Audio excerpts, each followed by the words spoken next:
Hello and welcome to the Keep It Local Maine podcast, where we tell the stories of local business owners and Maine residents and learn more about what they do, who and what inspires them, their challenges, successes, and more. My name is Todd Regalinski. And I am Kimberly Regalinski. And we are the publishers of Keep It Local Maine, a local magazine that helps showcase local businesses to the people in and around their communities. Thank you for tuning in to our weekly podcast that you can subscribe to on Podbean, Apple Podcasts, and Spotify. You can learn more about us at keepitlocalmaine.com and follow us on Facebook, Twitter, and Instagram through the links in the show notes. This episode is sponsored by the Fletcher Group at Keller Williams Realty, a veteran-owned and operated real estate group offering services in all aspects of the real estate market. The Fletcher Group has been serving Maine since 1997 and specializes in commercial sales and leasing, residential sales, commercial and residential development, and investment properties of all kinds. Their entire team philosophy is built upon honesty and integrity, with the belief that their fiduciary responsibility is to their client's checkbook and not their own. As a local Maine business, they work hard serving their communities and will be honored to serve all your real estate needs. Give them a call at 207-805-3233 or visit them online or follow them on social media in the links in the show notes. In this episode, we'll be talking with entrepreneur and physical therapist Dr. Phil Finemore. Dr. Phil is the owner of WorkFitME Mobile Physical Therapy, where he specializes in helping busy Maine professionals maximize their physical performance so they can live a happy, healthy, and wealthy life doing what they love with who they love. He has a passion for helping people ensure their greatest asset in life, their body and its health, which gives them the biggest return on investment possible, living an abundant life in all aspects without fear of missing out on what matters to them most. Welcome to the show, Dr. Phil. We're so glad you're here with us today. Yes, thank you very much, Kim and Todd. I really appreciate you allowing me to join you. I'm really excited for this. I'm a big fan. Thank you so much. We're excited to learn more about you and your business. So you have a really unique business model. So can you tell us what Concierge Physical Therapy is? Yeah, so really all that means is I am bringing the service to all of my clientele. So a great way to think about it is it's a traditional outpatient physical therapy setting, but we're doing it in the comfort and convenience of the person's home office. I've met people at parks before where there's a gazebo available to do their care. Basically, it's just a very convenient way to get the care to the people. So I'm a fully mobile physical therapy practice. That's so cool. That's such a great thing. Like, oh yeah, meet me by the gazebo to do my physical therapy. Yeah. I've done that at the Eastern Promenade before. I've done it at a Riverside Park down in Biddeford as well. The scenes are beautiful, and we get to go through an awesome session to help people feel better. So it's a really fun experience. That's awesome. Yeah. So how did you discover this model, and what led you to start WorkFit? Now, is it WorkFitMe or is it WorkFitMaine? How do you pronounce that? I usually go with WorkFitMe, but it's kind of a play on WorkFitMe, WorkFitMaine. I tried to get a little clever there. Yeah, but it totally works. Yeah, thanks. But I stumbled upon the mobile concierge model a little bit. I originally started the practice at the start of the pandemic to help individuals as well as companies who are shifting to a work from home model prevent avoidable workplace injury from those types of really big swings in activity levels. So I've noticed a pattern throughout my career that a lot of times when people are dealing with really any type of pain or discomfort, most of the time there's a big change in their activity one way or another, whether it's a significant ramp up, a significant ramp down. They change jobs, their job tasks change in general. So when I saw this all happening with this shift to the work from home model at the start of the pandemic, I said, could be as soon as 3 months, but at least 6 to 12 months down the road, I think we're going to start seeing a lot more people with neck pain, shoulder pain, arm pain, and back pain from going from an office cubicle to potentially their recliner with a laptop. And whatever other creative ways people have found working from home. So I originally started out trying to address that problem and helping to show people how those potential injuries could be prevented. And it sort of organically turned into actually seeing people for other things in their homes, because there were people out there who knew who I was or I had seen before in the clinic and things like that. And they wanted to work with me, weren't comfortable going into the clinic, and they felt more comfortable in their home. So either through a in-home, in-person model or through a virtual model, I was able to start seeing people for more than just the workplace injury side of things, which I still do, but things organically sort of shifted into this mobile concierge physical therapy model. Wow. That's fantastic. Yeah. We hear that word pivot a lot, going through COVID, and just what a unique way to really pivot your business and to reach people where they're at. Yeah, that was so cool. That was again, it sort of naturally started that way, but the prevention side of things was a pretty big pivot, and but it's definitely something that I've found helpful, and a lot of people are starting to find more helpful as we go through these changes that are probably never really going to change back at this point. So could you describe kind of like what would a normal session be like? Yeah. So it depends a little bit on what our focus is. If we're focusing on the workplace injury side of things versus you actually have something going on that you want treatment for, that you want to prevent, because I do a lot of prevention services as well. But in general, both of them kind of start out with getting just sort of a general history and overview of the current situation. So, what are you dealing with? What have you dealt with in the past? What are your goals? What are you trying to achieve by taking care of what we're taking care of here? And once we get a good idea of where things are currently at, where you want to be, we then go through the process of examining where the root cause of the current problem might be coming from. So let's frame it in an example just to make it a little easier. If someone has back pain, let's say that's a biggie. A lot of people deal with. We're not just going to look at that one spot in the back. We're going to look at areas above that. We're going to look at areas below that. We're going to get down to the true root cause of the problem and any imbalances that are going on between mobility, stability, and strength and endurance. And by addressing all of those imbalances, we're able to formulate a really good plan of how to attack that back pain conservatively. We're also going to check on any sort of risk factors from your work and daily activities. So that workplace stuff is kind of being pulled into just about everybody I see, because just about everybody works in some capacity, whether it's a job they have or they're a stay-at-home parent or whatever the case might be, whatever quote-unquote work is for you. But we're going to address those things in your day-to-day life that could be a contributing factor to what you have going on or what you're trying to prevent. And then we're going to design a personalized program that hits on all those things. In each visit, there's going to be some hands-on component where we work on that mobility. We're going to work on getting the right muscles working and activated for you, and then build on that strength and endurance and show you how to go through your day-to-day life without causing a problem, and actually not only taking care of it, but preventing it from ever coming back. That's great. Yeah, that's a whole lot to pack into, into a session or a series of sessions. So I mean, that's a lot to do, and to try and balance all that out. Yeah, it's there's definitely a lot that goes into it, but just like anything in healthcare, it's a process, it's a journey. Yeah.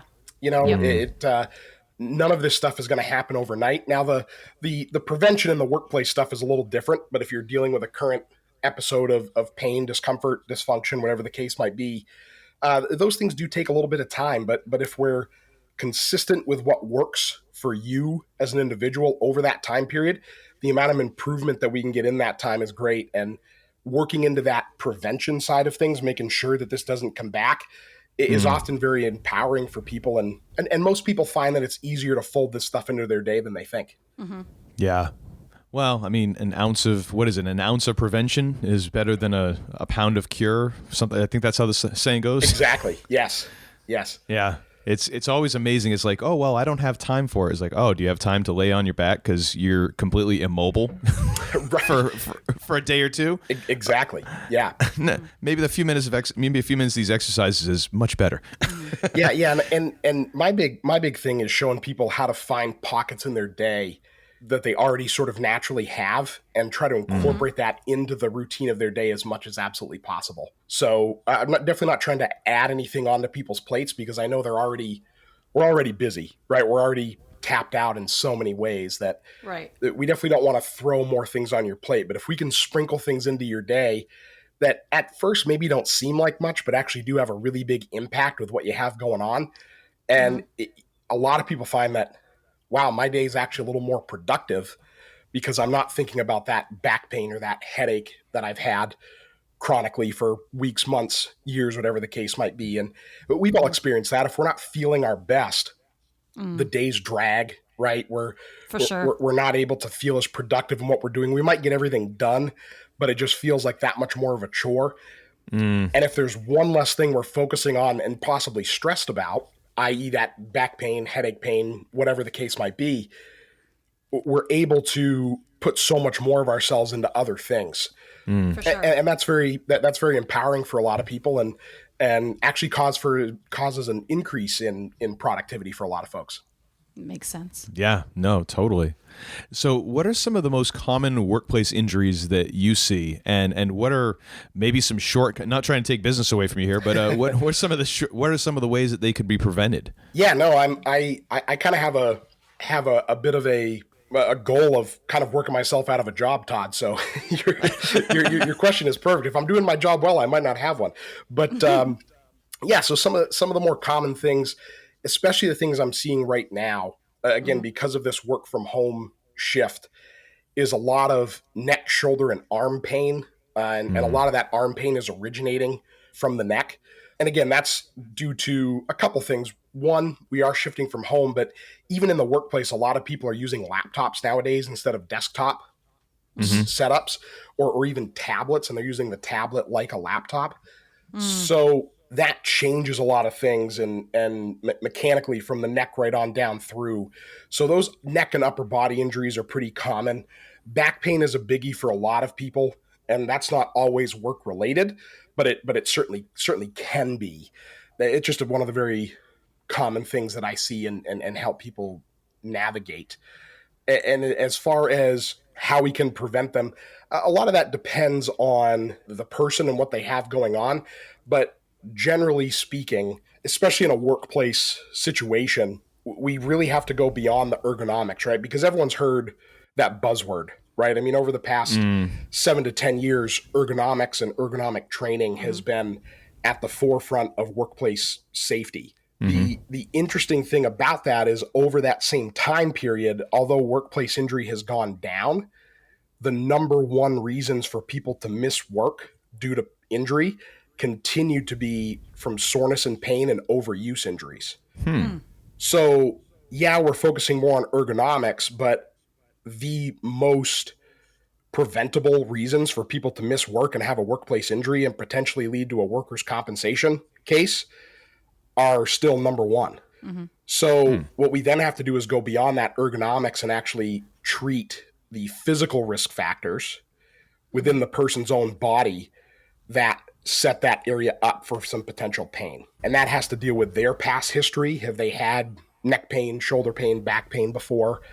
You know, have they had broken bones in the past? Have they dealt with these things before? And what are their job tasks? What are their tendencies? What do they tend to do physically during the day? And how that interacts with a workplace setup. Those two things coming together actually make the prevention side of things achievable, where we can actually prevent a lot of these injuries from happening. That's great. So for the laptop tablet type situation, I'm guessing it's kind of a hunching sort of issue. Yes. Yeah. So a lot of people hit on posture and stuff with that. And the hunching is exactly right, but it's usually not the posture alone that causes the problem. It's when we do it repetitively over time and then life asks us to be out of that position, which it inevitably will. That's when some of these things tend to crop up. So our bodies are master compensators, right? So they accommodate and adapt to the things that we tend to do on a repetitive basis all the time. So it's not necessarily the hunching alone that's the problem. It's being there all the time. And then when life requires us to reach up to a high shelf and grab a stack of plates because we have company coming over, and then all of a sudden our shoulder or our neck hurts or something like that. So it's addressing how do we get you out of those positions that might not be so favorable for you to be able to do everything in life, but also how do we give you things to do during the day that don't just keep you in the same positions over and over again and give you that variability throughout your day, even though your day might be repetitive, so that when life throws something different at you, your body can handle it without a problem. That's great. Now, it's kind of a self-interested question because Sure. I'm a standing desk kind of guy, and I'm wondering if you have a side on that, or if it's mostly just like, as long as you're not doing that one thing constantly. Yeah, you just hit the nail on the head with that last thing. As long as you're not doing the one thing constantly, you're good. So I always suggest the combination sit to stand desks. I actually have one that sits on top of my existing desk and allows me to raise it and lower it as I need to during the day. So that gives me a ton of flexibility. I can sit some, I could stand some, I could even get a bit of a taller chair and do a combination of those two things, like sitting up on like a higher stool or something like that if I wanted to. Having that variability and variety during your day is key. So if you have the conversion, what I tell most people to do is sit for about 45 minutes or so, get up, move around, maybe go get some water, walk around the house, the office, whatever, for a little bit. And then when you come back, pull that desk up and stand. And keep doing that off and on through the day, so you continue to get that variety of movement throughout your day. And we're not staying in the same one position constantly all the time, and developing some of those adaptations that could lead to problems when we are then asked to move out of those positions in life. Yeah. So let me ask you this. As a business owner, what is the most important lesson in business that you've learned in the last couple of years, and why has that been? Well, that's a great question. We kind of mentioned it at the start of the episode, the idea of the pivot, being aware of sort of when that has to happen a little bit, making those small adjustments. And some of the folks that I've worked with, my business mentors, one of the things they instilled in me really early on when I was starting this is taking consistent, imperfect action. And when you mix that with the pivot, it's, not being so focused on, is this perfect and exactly what needs to be being done or being put out there right now, but being okay with it not being perfect and just taking the action. And then being able to reflect on that and say, okay, did that do what I wanted it to do? Did it not? What adjustments do I think I need to make? And then going from there. But if you're always taking that action, you're always going to be moving forward, and you're only going to fail if you just stop trying. Right. So keep moving forward, keep taking that imperfect action, and make those pivots when you need to make them. And it's kind of like fishing, right? You're not going to know if there are any fish in the pond if you don't try to fish it. And if you keep throwing the exact same bait out there over and over again, and you never try something new, you're not going to know if you might be missing something completely. So keep trying, keep making those tweaks and pivots, and that'll keep you moving forward. I like that. That's really good. Well, I think it's interesting because here Phil is actually is doing this in one person. What we require two brains to do, because I will say right now I am much more of the, well, no, let's take another week, let's think about it, let's go through this process, let me mull this over a little bit more. And Kim is like, I want it done like 5 minutes ago, and very much ready, fire, aim sort of thing. Yeah, pretty much. And both of those are good in different situations and at different times. So it's great that you've managed to put that into one brain, whereas it takes two of ours combined and constantly like battling for supremacy to get that. Well, but it's so true. Yeah, I've gotten a lot of help along the way. Like I said, that's great. I've been a physical therapist for a little more than 6 years, but I've only been a business owner for about 1. So I recognized that out of the gate and got some help as soon as I could. And that's gone a long ways in helping me figure those things out, because if I hadn't gotten that help, I'm not sure I'd be in that spot. So that's smart. Yeah. And that's the great thing is there's so many business owners out there who are willing to talk and who are willing to help. And we've heard that with different people that we've talked to. And that's just so great. And I mean, we're thankful for people who have talked to us about business and stuff like that. So that's great that you got that help, and hopefully we can do that for other people, and hopefully someday you can do that for someone else. Yeah, for absolutely. sure. Yeah. So what would you say is the most rewarding part of your job? Yeah, that's another great question. I just love helping people. So when you're getting that feedback from people that what you're doing is actually helping them in something that's significant and meaningful in their life. That's first and foremost for me why I do what I do. Even further, and this actually kind of ties into why I'm such a big fan of your podcast, is I just love learning about people and what they do and what they're interested in. I'm a people person, so I've always found it really interesting how different and diverse in a way that the Southern Maine job and career market is. There's a lot more going on down here than you'd even think about. And you just get to meet a lot of really interesting people, learn about what they do, learn about what drives them and how that helps our community grow in so many ways. So just getting to know people and getting to help people and having an impact on something that's important to them is really, really important to me. Yeah, that's great. It is interesting, like what a microcosm Southern Maine is. For sure. Because just driving from where we live to our office, I'm passing, large businesses, farms, a little bit of everything that you can imagine. And I'm like, wow, this is kind of cool that all of this is kind of in one area, Yeah, for sure. Yeah, for sure. So let me ask you this, and this is, I love this question. I just love this question. But how would you say you define success? Wow. Yeah, that is a good question. That's tough. I think it's definitely different for everybody, defining success. But I think first and foremost, we do have to define that for ourselves as individuals. And, I think success for me is being able to know at the end of a day that I've done the absolute best that I can do for everybody that I worked with on that day, had an impact for them, not only now, but hopefully in the future, and have been able to not only provide, but also be there for my family.